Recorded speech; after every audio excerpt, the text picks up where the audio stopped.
3 चुल्लू भर में समुद्र को पीने वाले अगस्त ऋषि, लेकिन समुद्र को पिया क्यों?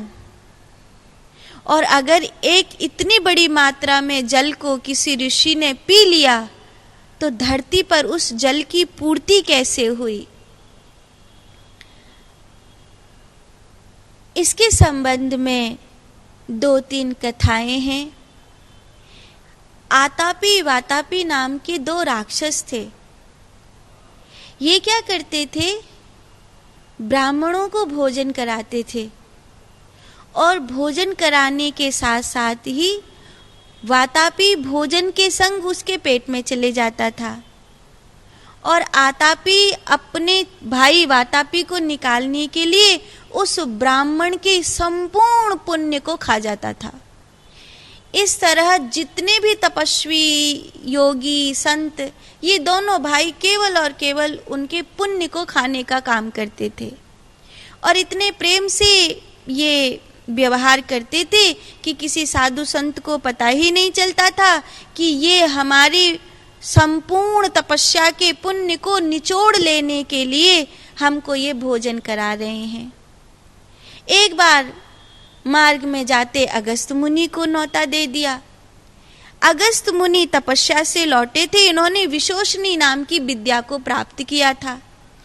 जैसे ही वातापी भोजन के साथ इनके भीतर जाने लगा, इन्होंने उसी समय वातापी को अपने भीतर जाते हुए पकड़ लिया और वातापी को अपने भीतर जाते हुए पकड़कर ये अगस्त ऋषि के पुण्य को नष्ट करे, उससे पहले अगस्त ऋषि ने इतनी जोर की हुंकार भरी कि उस हुंकार से आतापी और वातापी दोनों को नष्ट कर दिया। तो इनके आसपास जो राक्षस रहते थे वो सभी राक्षस समुद्र में छुप गए। एक लंबा समय बीत गया। समुद्र से कालकेय जितने भी राक्षस थे निकल कर आते, उपद्रव मचाते, फिर वापस जाकर समुद्र के गर्भ में छुप जाते। देवताओं ने अगस्त ऋषि से प्रार्थना करी। अगस्त ऋषि ने विचार किया कि समुद्र के भीतर जाकर इनसे युद्ध करना, चूंकि ये वहां पर अत्यंत बलवान हैं, तो ये संभव ही नहीं है कि कोई समुद्र के भीतर जाकर इनसे युद्ध कर सके। अगस्त ऋषि को कुछ उपाय सूझा नहीं। उन्होंने अपनी विशोषणी विद्या का उपयोग किया और वातापी को पचाने के कारण उनके उदर में आग जल ही रही थी। इतनी बेचैनी उनके भीतर थी आतापी वातापी के कारण, क्योंकि वो राक्षस उनके भीतर गया था और उसको अभी अभी तो इन्होंने पचाया है, अभी अभी तो उसका अंत किया है। तो उसके कारण भीतर में एक अग्नि धधकी रही थी।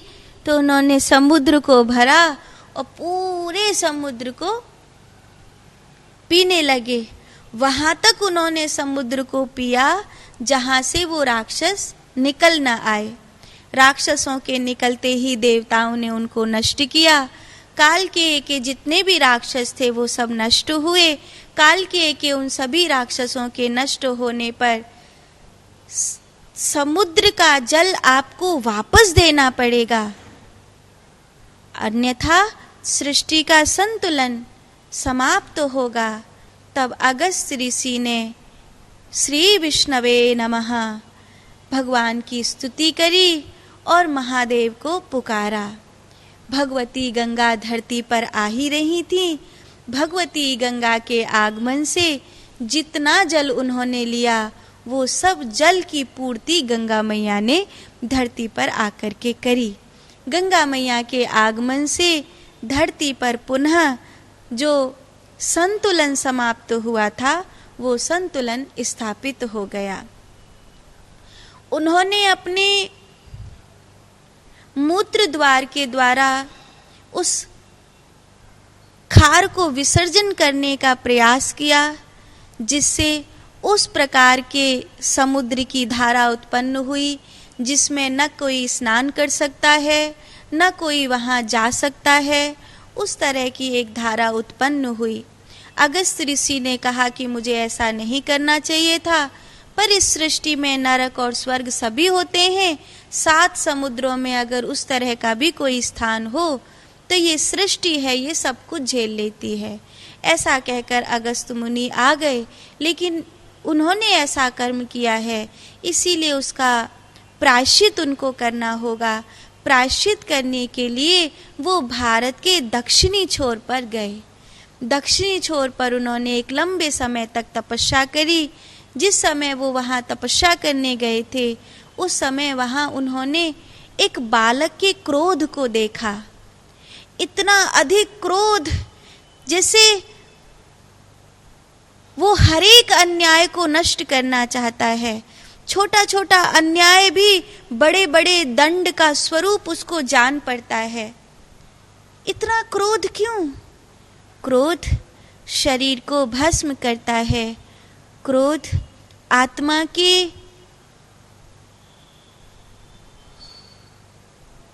पुण्य को नष्ट कर देता है। भीतर का शांत स्वभाव ही सबसे बड़ा न्याय है। वो कोई और बालक नहीं, वो कार्तिकेय है।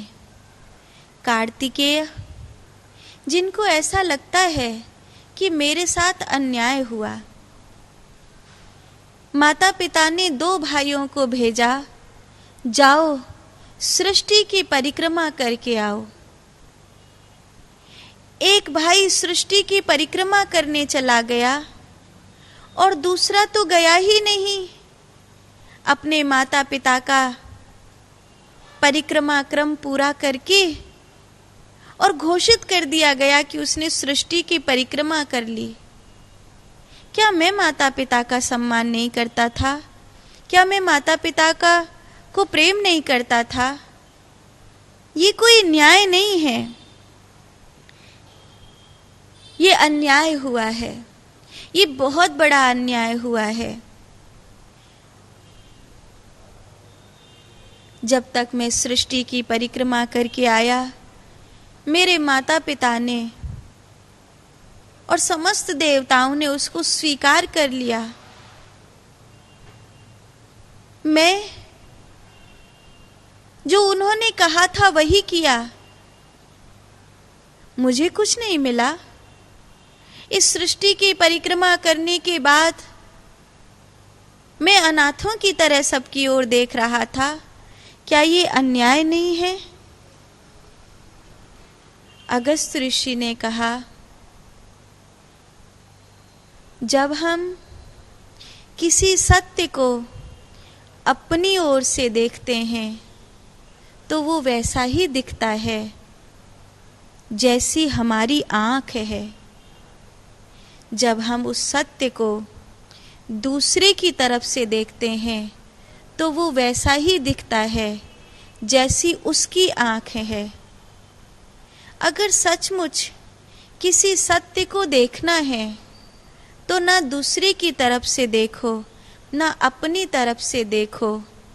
थोड़ा सा उस स्थान को छोड़कर एक तीसरे भाग की ओर खड़े हो तो तुम्हें वो सत्य ठीक ठीक दिखाई देगा। सत्य कितनी ही बार सत्य नहीं होता, मिथ्या होता है। आज की भाषा में अगर कहें तो ऐसा कई बार है कि कहीं एक गिनती लिखी हुई है, उधर से उसने देखा तो उसे 6 दिखाई दिया, इधर से मैंने देखा तो मुझे 9 दिखाई दिया। मैं भी झूठ नहीं बोल रही हूं कि ये 9 है, 6 नहीं है, लेकिन वह भी झूठ नहीं बोल रहा है कि वह 6 है, 9 नहीं है। अगर इस विवाद को समाप्त करना है तो इन दोनों पक्षों से अलग हटकर देखना होगा, तो स्पष्ट हो जाएगा 9 भी है और 6 भी है, 9 भी नहीं है और 6 भी नहीं है। कार्तिकेय को अगस्त्य ऋषि ने कहा कि मैं तुम्हें तुम्हारे अस्तित्व से परिचय कराता हूं, तब तुम्हें पता चलेगा कि तुम्हारे पिता भी गलत हैं या नहीं, और ये समस्त सृष्टि के देवी देवता तुम्हारे और तुम्हारे भाई के मध्य कोई भेद कर रहे हैं या नहीं। तब ऋषि अगस्त्य ने वहां देवी भागवत नामक एक पुराण कार्तिकेय को सुनाया, जिससे कुमार कार्तिकेय को बड़ी शांति मिली। कुमार कार्तिकेय ने कहा, भगवान, मैं आपके ऋण को कभी नहीं भूलूंगा। हमारे मध्य ये जो देवी महापुराण की चर्चा हुई है, इस चर्चा के फलस्वरूप जब मेरी बारी आएगी तो इस ब्याज में मैं आपको वो दूंगा जो आप पूरे ब्रह्मांड से चाहते हैं। अगस्त्य ऋषि का जब शरीर पूरा हो रहा था तो उन्होंने अपनी चेतना को ज्ञानगंज में स्थापित कर दिया, कैलाश पर। कैलाश अगस्त्य ऋषि का सबसे प्यारा स्थान है। अगस्त्य ऋषि क्या, पूरे 7 ऋषियों का सबसे प्यारा स्थान है। लेकिन अगस्त्य ऋषि ने अपने शरीर को लगभग 400 वर्ष अगस्त्य ऋषि का शरीर इस धरती पर रहा।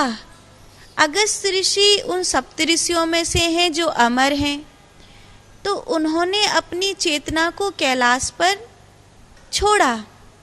तो जिस समय उन्होंने अपनी चेतना को कैलाश पर छोड़ा, उस समय एकमात्र कुमार कार्तिकेय हैं जिन्होंने उस चेतना को ज्ञानगंज में सुरक्षित रखने के लिए अपना तेज दिया।